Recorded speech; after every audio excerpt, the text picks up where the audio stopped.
Hello everybody, Bob6983 here, and we are back for some more Pokemon Emerald. In the last episode, I don't exactly remember what we did. I think we went to the battle resort after we went on the ship for the first time, and then afterwards we went on a second time to finally take us over there.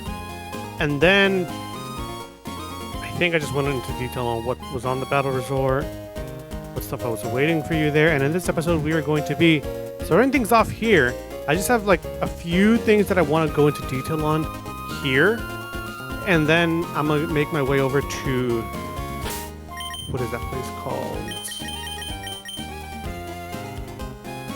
I want to call it Zootopolis. Yep, Zootopolis. Okay, I was right.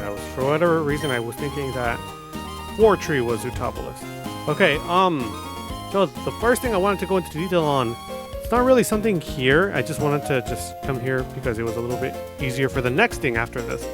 So, the ability Swarm outside of battle makes it so that Pokemon cries in the field are more common. So, like, sometimes whenever you're, like, walking, like, near some grass, you'll hear the occasional Pokemon cry. But if you have a Pokemon that has the ability Swarm out, I think in the front of your team, you'll hear them more often.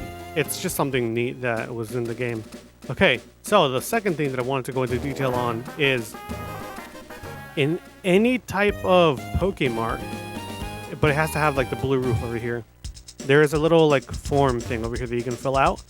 If you fill it out with the specific words linked together with all, I think that's the whole like those are the 4 words that you have to put in. If you do that, then you'll be able to turn on mystery events. So as of right now, there is no legitimate way to get mystery events on this cartridge, but there are technically ways that you can get them on there. Those include such things such as event cartridges like Game Boy Advance cartridges that'll have like certain events written on them.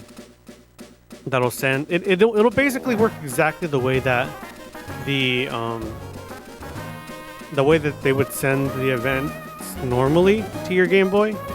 I'll go into detail much just later on in this episode about that, or how it was sent off, because I have a massive rant about how all of this worked and just going into detail on all the events.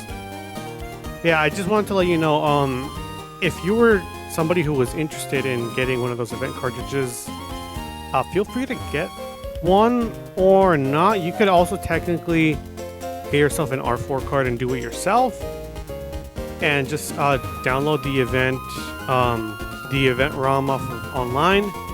But if you don't feel confident enough in your ability to put the event cartridge onto an R4 card and just format an R4 card, technically R4 cards are, I guess, illegal because of Nintendo, but like I don't know, it's just do it at your own risk. Don't take it from me. If you want to risk yourself, go for it. If not, then I guess don't go for it. R4 cards are basically just like they work as DS cartridges, but you could just like dump ROMs in there. However, I have to say this, technically, yes, I have to say this. Don't put ROMs that you don't personally own onto there. So unless you own the game, then dump it in. Anyways, yeah, R4 cards were basically a way to dump ROMs onto like a cartridge, and then that way you can play the game onto your DS. You could have multiple games on there. Anyways, you could put like the event cartridge ROM onto an R4 card, and then send said events to your Game Boy. But it's just like a long process, so if you wanted to buy one online, just, I guess, go for it, but like, I don't know, it's just very risky territory.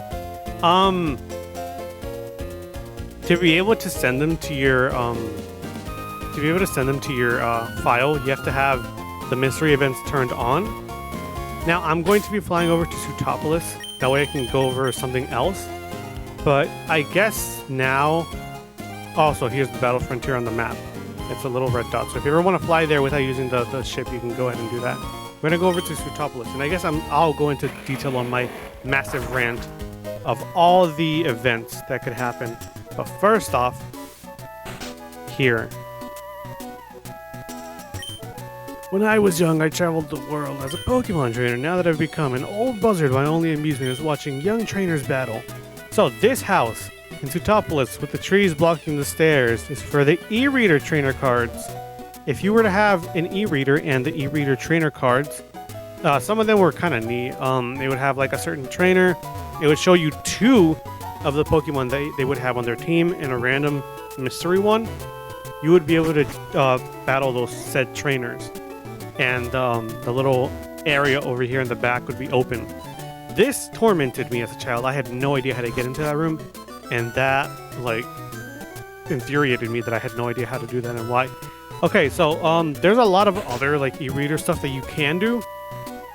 For example, I think some of them give you berries and whatnot that are, like, very rare. However, I think some of these berries were discontinued from certain points after Gen 4 or like this gen maybe. So if you were to ever transfer those berries to the other gens in the future, they would become Enigma berries. I don't exactly remember what they do though, but they do become Enigma berries if you were somehow able to transfer them. So like the discontinued berries that if you were able to transfer them, that's what would happen to them. On the other specifically e-reader event that everybody seems to know, which was also later turned on in Omega Ruby Alpha Sapphire, turned into the Eon ticket, is the Eon ticket, as the name I already just said. So, the Eon ticket was given. Hang on, let me go ahead and read from my list that I have here. The Eon ticket was an e-reader card given out to people who had received Volume 173 of Nintendo World. The way to use it is you have to have 2 Game Boys, an e-reader, a link cable, and a copy of Ruby or Sapphire or Emerald. And I guess you don't really have to have 2 Game Boys. I guess you could technically have a GameCube with a Game Boy player and the Game Boy player disc. That way you can put never mind. You would have to have the GameCube and then the e-reader, and then I guess you would just swipe it on the GameCube and then it would just send it over to your Game Boy. It was something along those lines. Anyways, yeah, so just note that the Emerald copy has to be Japanese if you were to want to use just the e-reader normally. If you wanted to send that Eon ticket to your Emerald copy, you have to mix records with a Ruby or Sapphire cartridge to get the event on Emerald. So be very careful though, because you can only mix records three times on your Emerald copy or on any Gen 3 copy, I think. Specifically, Hoenn, Ruby, or Sapphire. Okay, so once you send it over to your copy of Ruby, Sapphire, and Emerald, you go talk to your dad in Petalburg Gym. He gives you the Eon ticket, and to mix records with somebody, go to the 2nd floor of the Pokemon Center and link up both games with the middlemost woman over here. Hang on, let me go over to her. You want to go and talk to her, and then you'd be able to mix records with her. And like I have written down here, you can mix records 3 times per game file. Afterwards, go to Slateport and talk to the lady to go to the Southern Island. I guess Slateport works, or technically Lily Cove works as well. So either or, I guess, work. After you show her the ticket, I think a guy will come out and he'll be like, hey, that's a really interesting ticket. Let's go over there. And then the Eon ticket sends you to the Southern Island to catch the other Eon Pokemon that you do not get, which is either Latios or Latios, depending on which one you chose in Emerald. Or if you're in Ruby or Sapphire, it's the other of the 2. There are other event Pokemon that I guess I'm gonna go into detail on while I guess I do other stuff. I guess let me go ahead and take out Stripes or a Pokemon that's like level 31 or something while I talk about this. Alright, let's see. 26, 30, 27, 31. I guess Relicanth works. Or the Teddiursa works too. Yeah, I guess Teddiursa works. Let's go ahead and leave Tally for now. Again, sorry Tally.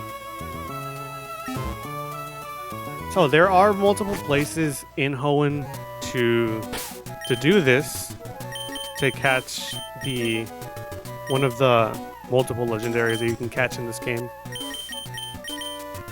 Just go ahead and go over to Slateport though, because like many of us have done this,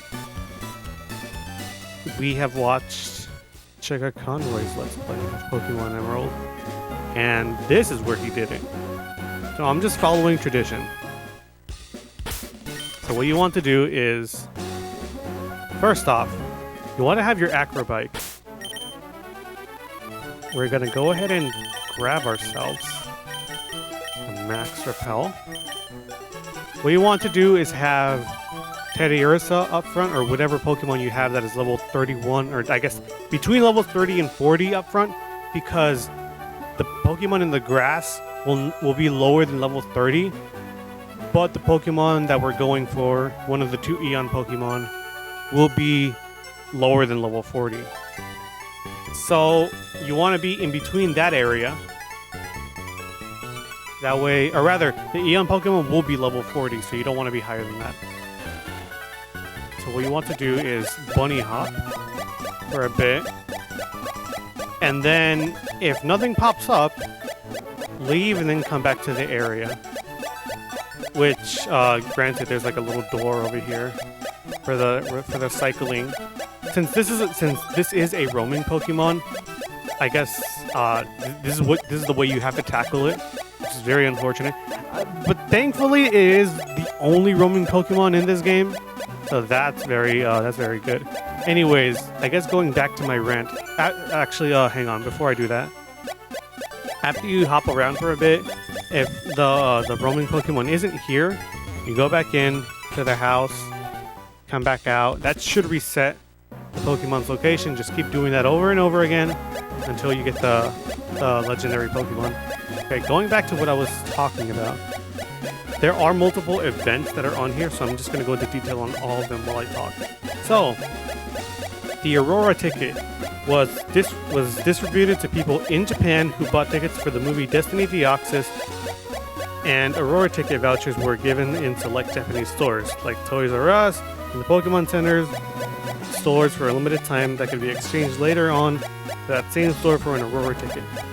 It was also distributed during Pokemon Rocks in specific locations such as the Georgia Lenox Mall, the Georgia Lenox Square in Atlanta, Minnesota's Mall of America, and Washington's Exhibition Hall.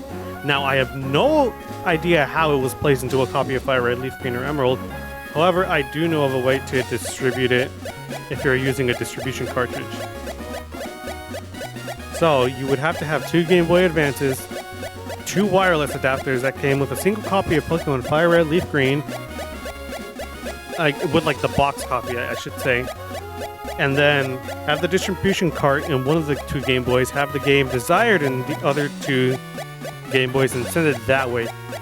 So what you would also do is, on the desired game, you would go ahead and open up the mystery events thing, and then it's the very top option, and then after you click the very top option in the mystery events area, you would do wireless communication, and that's how it would be sent. And then that should give you the Aurora ticket that sends you to Birth Island to go catch Deoxys. Deoxys' theme is so good.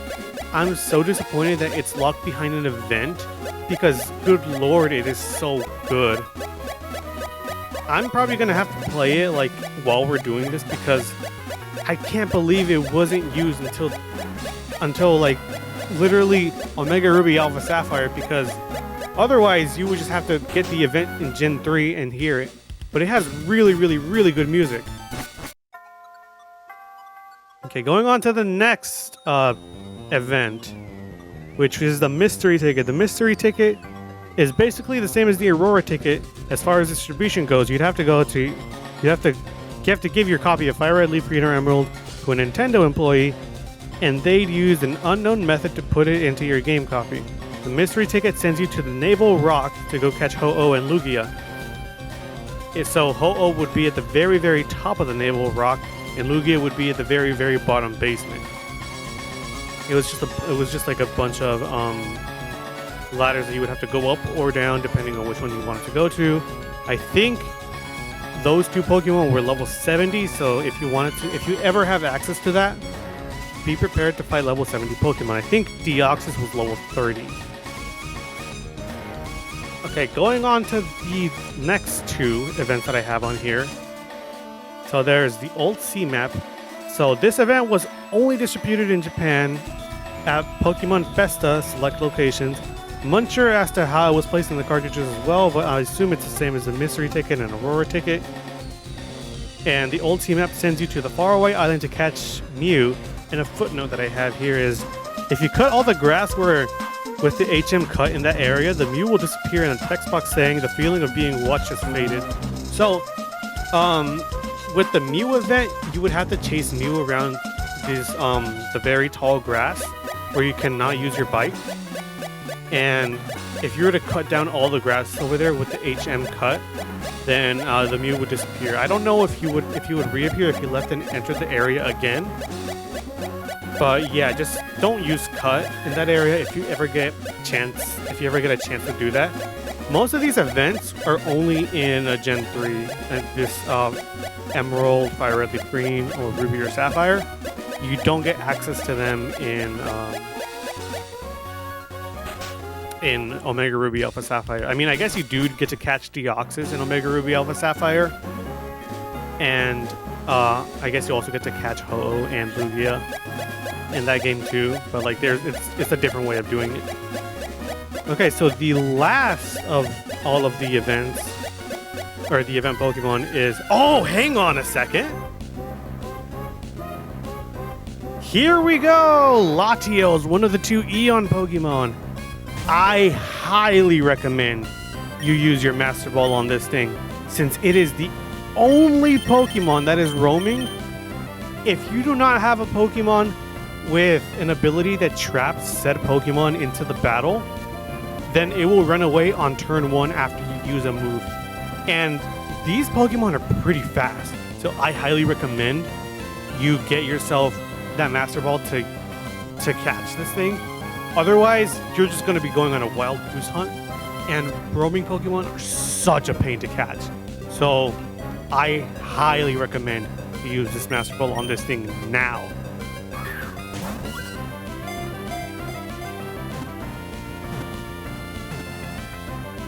And once again, Master Balls never fail.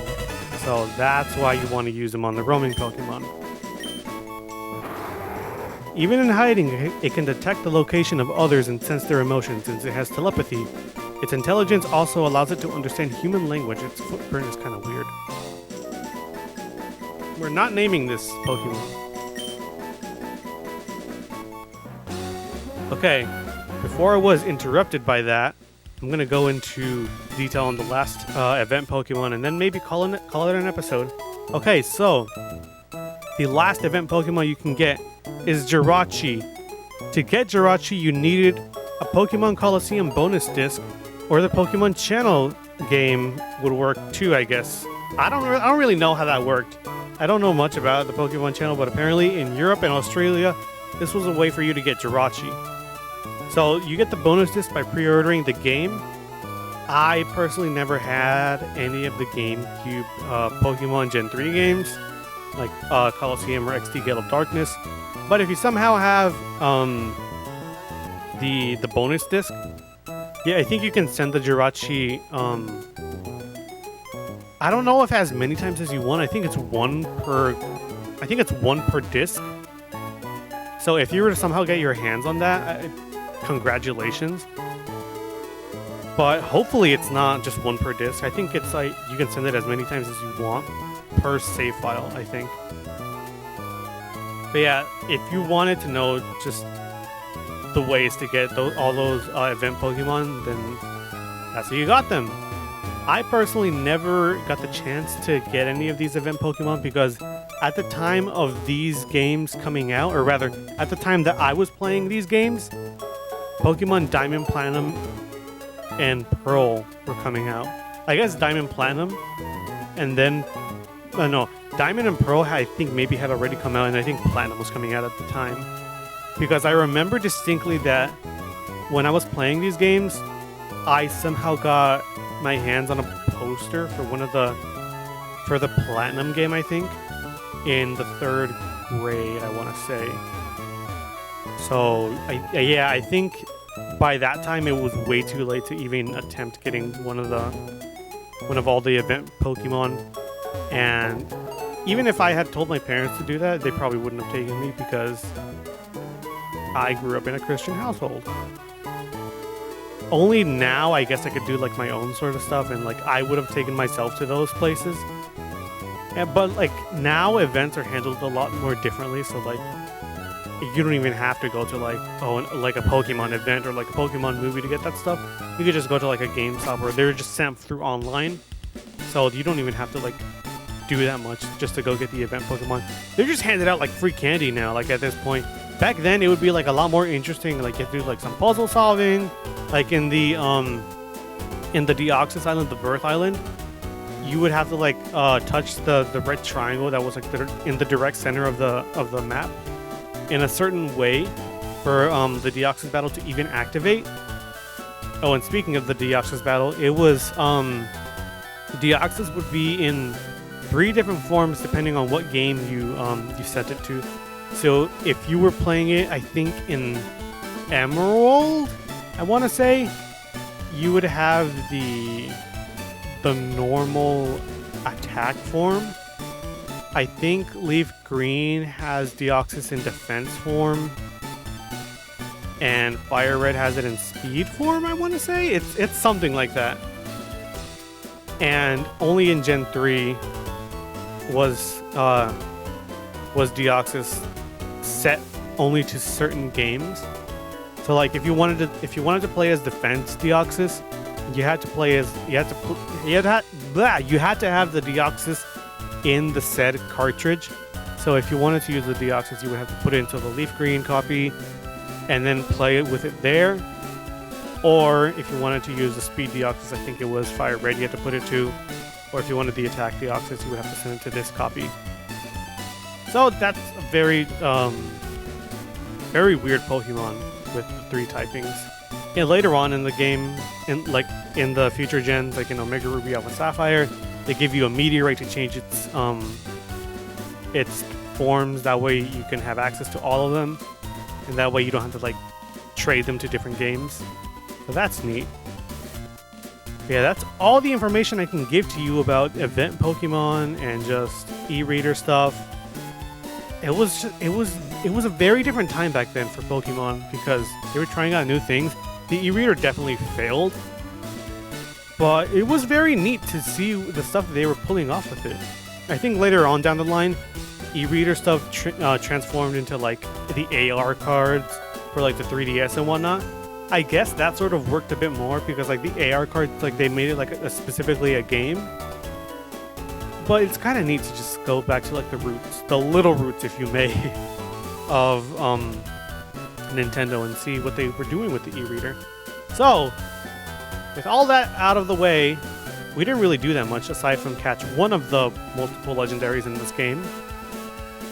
And share some information with you all. I think that was everything that I wanted to share that I had on my list of things to do. Yeah, I think that was everything that I wanted to share that I had written down. So from this point forward, I don't have any more notes on Pokemon Emerald. Everything will just be based off of memory. So, next time on Pokemon Emerald, I honestly do not know what we're going to be doing. We may go catch some more legendary Pokemon because there are 3 more that we have access to. So, until next time, we'll see you all then.